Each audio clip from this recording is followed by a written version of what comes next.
Hi everybody, this is Kay the Reader and welcome to the Featured 5. I have 5 books to show you today that I have pulled from my shelf. 4 of them I read years ago, so I'm going to have to cheat and use the synopsis a little bit while I'm telling you what the books are about. And the 5th book I have not read. I have attempted to read it maybe like 3 or 4 times and I just can't seem to get through the book. Don't know why. Okay? Maybe one day I'll resign within myself to sit down and finish it. Anyway, let's get started. The first book is Good Hair by Benilde Little. I think that's how you say her name. And it's about a woman named Alice Andrews. She's a reporter in Manhattan, part of the upper middle class, I guess you would say. And she's trying to get over an investment banker that she thought was her Mr. Right. Turned out not to be. And in the process of healing and getting over him, she's met another man, Jack Russworm, who is a handsome Harvard-educated doctor. And things start looking up for them, but as their relationship progresses, she realizes they have a lot of differences. Not only that, but he does a few things that make her question whether or not she really wants to stay with him. So that is Good Hair by Benilde Little.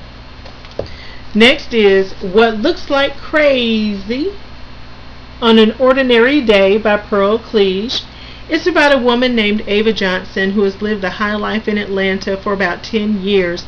Then a major tragedy strikes in her life. So she returns to her hometown in northern Michigan, only to find that the problems of the big city have crept their way into this small town. And she can't turn her back on her friends and her family. They're going through troubles and trials of their own.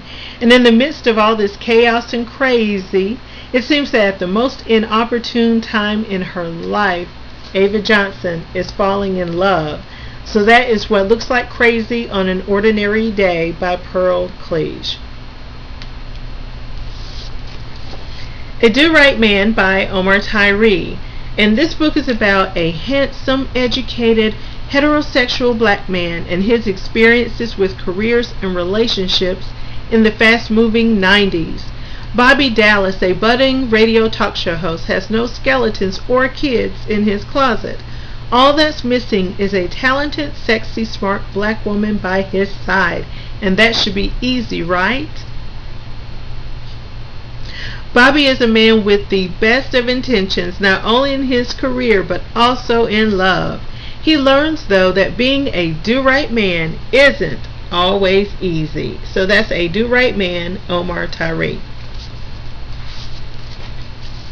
Ugly Ways, Tina McElroy Ansa. This is about 3 sisters, the Lovejoy sisters, who have returned home to Georgia on the occasion of their mother's death.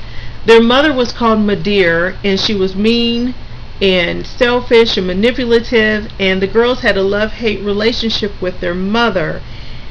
And as the emotionally scarred Lovejoys prepare for their mother's funeral, Madeir's spirit hovers above them, complaining about her daughter's ugly ways in death as she did in life.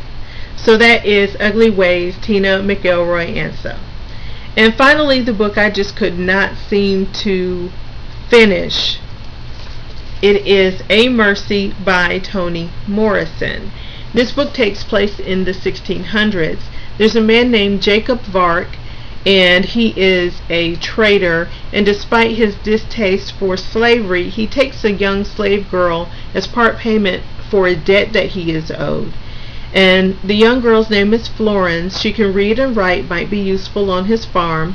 Florence is rejected by her mother. She looks for love first from an older slave woman on her master's plantation, and then a blacksmith, an African who has never been enslaved. So that is A Mercy, Toni Morrison. And that is today's Featured 5. I hope to have other Featured 5 videos coming up for you very soon. You'll probably see some in the same outfit because I'm going to record as many as I can while I have this good natural light. Not only that, but I hope to do a book review very soon. There's been a lot going on lately. I had a beloved aunt who passed away recently, and I have not been able to read a complete book in a few weeks. But hopefully I will have a book review coming up for you in the next week or two. I'll try. Anyway, until next time, I want you to keep reading, but also I want you to know that I truly do appreciate you taking the time to stop and watch my videos.